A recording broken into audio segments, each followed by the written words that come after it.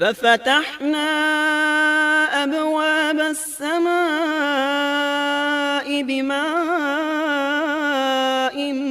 منهمر وفجرنا الأرض عيونا فالتقى الماء على أمر قد قدر بس ہم نے آسمان کے دروازوں کو زور کی بارش سے کھول دیا اور زمین کے چشموں کو جاری کر دیا، پس اس کام پر جو پانی مقرر کیا گیا تھا خوب جمع ہو گیا۔ آسمان سے نازل ہونے والا اور زمین سے نکلنے والا پانی کتنا تھا، اس کا اندازہ اللہ ہی کو ہے۔ بہرحال اس پانی نے زمین پر رہنے والے انسان، چوپائے، حیوانات، غرض ہر چیز کو غرق کر دیا۔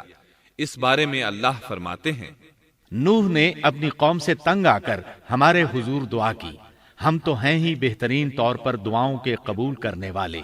فوراً ان کی دعا قبول کر لی اور اس تکلیف اور ایذا سے انہیں بچا لیا جو انہیں کفار سے روزمرہ پہنچ رہی تھی، اور ان کی اولاد کو ہم نے باقی رہنے والی بنا دیا، یعنی انہی کی اولاد سے پھر سے دنیا آباد ہوئی، کیونکہ صرف وہی لوگ بچے تھے جو کشتی پر سوار تھے، اور ہم نے ان کا ذکر خیر پچھلوں میں باقی رکھا۔ نوح علیہ السلام پر تمام جہانوں میں سلام ہو۔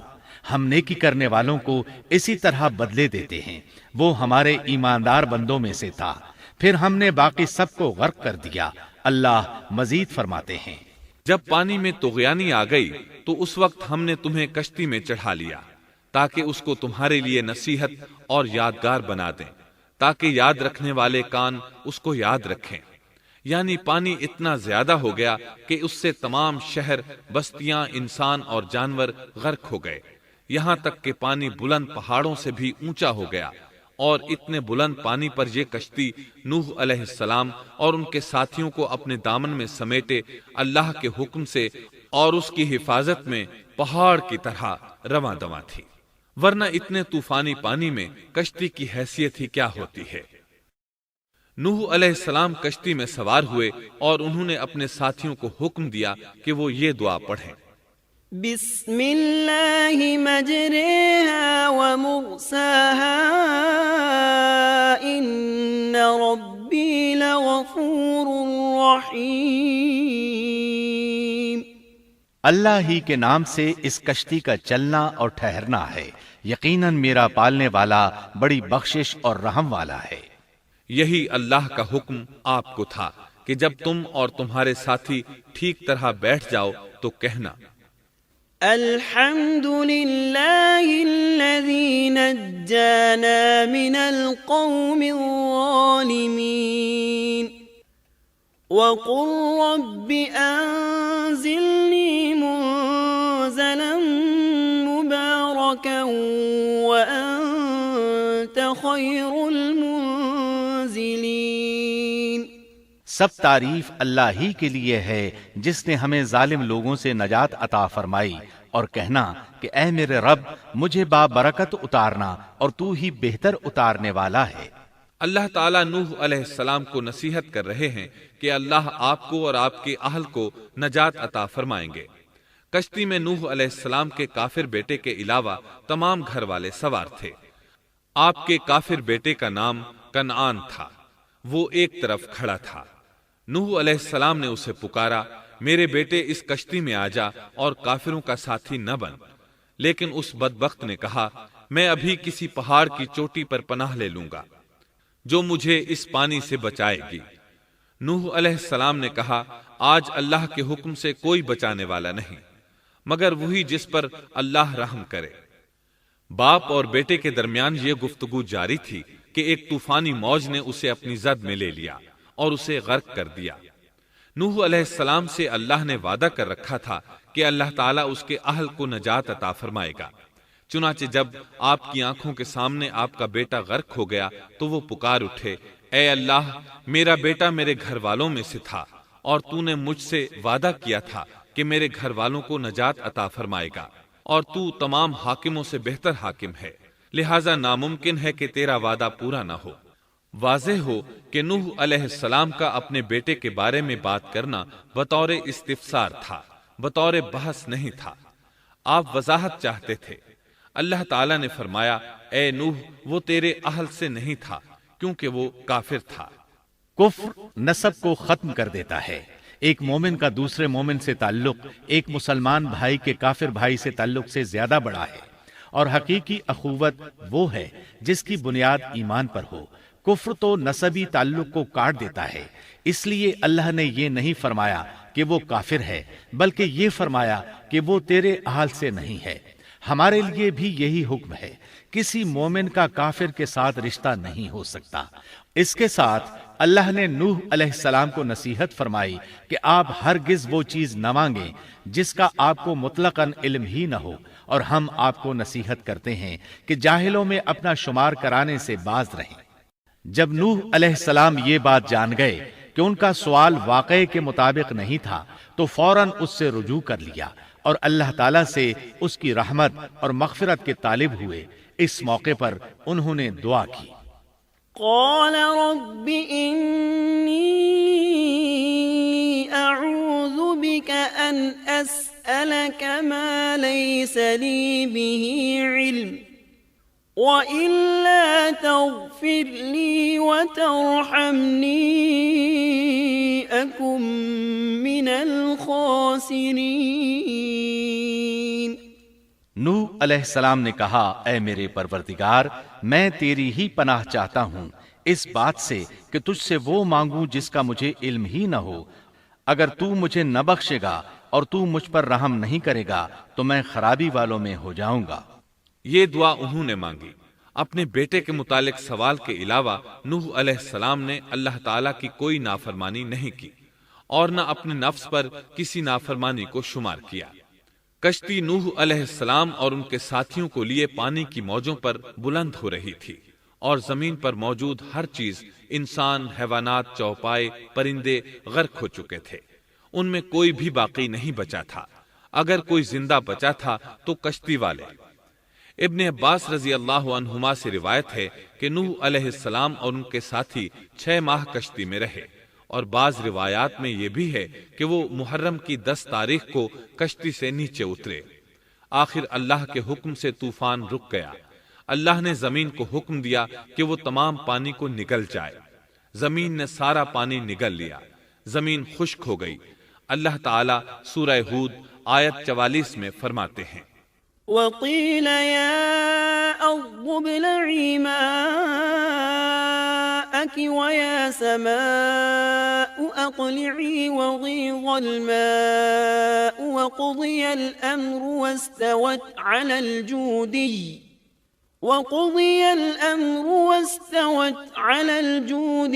وقيل بعدا للقوم الظالمين۔ اور فرما دیا گیا کہ اے زمین اپنے پانی کو نگل جا، اور اے آسمان بس کر تھم جا۔ اسی وقت پانی سکھا دیا گیا اور کام پورا کر دیا گیا، اور کشتی جودی نامی پہاڑ پر جا ٹھہری، اور فرما دیا گیا کہ ظالم لوگ اللہ کی رحمت سے دور ہیں۔ کشتی جودی پہاڑ پر جا کر ٹھہر گئی۔ اب انہیں حکم ہوا کہ سلامتی کے ساتھ کشتی سے اتر آئیں۔ آپ پر بھی برکت نازل ہوگی، اور ان قوموں پر بھی جو آئندہ آپ کی نسل سے پیدا ہوں گی، اور آپ کی نسل میں سے کچھ لوگ ایسے بھی ہوں گے جنہیں ہم فائدہ تو ضرور پہنچائیں گے، پھر انہیں ہماری طرف سے دردناک عذاب پہنچے گا۔ بہت سی روایات میں یہ بات مذکور ہے کہ نوح علیہ السلام ایک لمبی مدت یعنی 6 ماہ کشتی میں طوفان تھم جانے کا انتظار کرتے رہے۔ آپ نے طوفان کے حالات معلوم کرنے کے لیے ایک کبوتر بھیجا جو واپس آ گیا۔ اسے پاؤں رکھنے کو جگہ نہ ملی۔ اسے دوبارہ بھیجا گیا تو وہ پھر واپس آ گیا۔ چند دن بعد اسے پھر بھیجا گیا تو وہ اپنی چونچ میں زیتون کی ایک ٹہنی لیے ہوئے تھا۔ اس سے نوح علیہ السلام نے معلوم کر لیا کہ پانی زمین سے کچھ ہی اونچا رہ گیا ہے اور درخت وغیرہ اگ چکے ہیں۔ کچھ دن بعد اسے پھر بھیجا گیا۔ اس مرتبہ وہ واپس لوٹا تو اس کے پاؤں خاک آلود تھے۔ نوح علیہ السلام نے سمجھ لیا کہ طوفان رک گیا اور زمین خشک ہو چکی ہے۔ سیرت کی کتب میں یہ واقعہ موجود ہے۔ اسی کی بنیاد پر سیرت نگاروں کا کہنا ہے کہ کبوتر کا آنا سلامتی کی علامت تھا، اور اس کی چونچ میں زیتون کی ٹہنی نوح علیہ السلام کی بادشاہت کی طرف اشارہ تھا۔ اس طرح نوح علیہ السلام زمین پر اتر آئے۔ اس وقت اولاد آدم میں سے کوئی انسان سوائے ان لوگوں کے زندہ نہیں بچا تھا۔ جزیرہ عرب، فلسطین اور ان کے ارد گرد کا علاقہ غرق ہونے سے محفوظ رہا۔ ان کے علاوہ تمام زمین غرق ہوئی تھی۔ سب کے سب طوفان کی نذر ہو گئے۔ صرف نوح علیہ السلام سے اولاد پیدا ہوئی اور زمین میں ان کی اولاد کے علاوہ اور کسی کی نسل باقی نہ رہی۔ اسی وجہ سے نوح علیہ السلام کو آدم ثانی اور ابو البشر ثانی کہا جاتا ہے، کیونکہ تمام کے تمام بشر انہی کی طرف منسوب ہیں۔ سورۃ الصافات آیات 75 تا 77 میں اسی طرف اشارہ ہے۔ وَلَقَدْ نَادَانَا نُوحٌ فَلَنِعْمَ الْمُجِيبُونَ وَنَجَّيْنَاهُ وَأَهْلَهُ مِنَ الْكَرْبِ الْعَظِيمِ وَجَعَلْنَا ذُرِّيَّتَهُ هُمُ الْبَاقِينَ۔ اور ہمیں نوح نے پکارا تو دیکھ لو کہ ہم کیسے اچھے دعا قبول کرنے والے ہیں۔ ہم نے اسے اور اس کے فرمانبرداروں کو اس زبردست مصیبت سے بچا لیا، اس کی اولاد ہم نے باقی رہنے والی بنا دی۔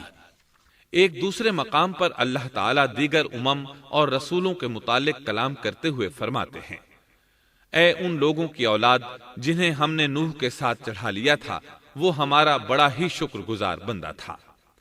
نوح علیہ السلام کے 3 بیٹے تھے، سام، حام اور یافس۔ سام کی نسل زیادہ تر سفید رنگت کی تھی اور بہت کم لوگ ان میں سیاہ فام تھے، البتہ کچھ ان میں گندمی تھے۔ حام کی اولاد کی اکثریت سیاہ فام تھی، ان میں بہت کم لوگ سفید رنگ کے تھے، اور یافس کی اولاد سرخی مائل رنگ کی تھی۔ عرب اور بنو اسرائیل سام کی اولاد ہیں، تمام حبش حام کی اولاد ہیں، ترک اور مشرقی ایشیا کے لوگ یافس کی اولاد ہیں۔ طوفان کے بعد نوح علیہ السلام اللہ کے بندوں میں 350 سال تک زندہ رہے، اور وہ اللہ کے قول عبدن شکورن کے مصداق تھے۔ پھر نوح علیہ السلام فوت ہو گئے۔ راجح ترین روایات کے مطابق آپ مکہ میں دفن ہوئے، ایک دوسری روایت کے مطابق آپ لبنان میں دفن ہوئے۔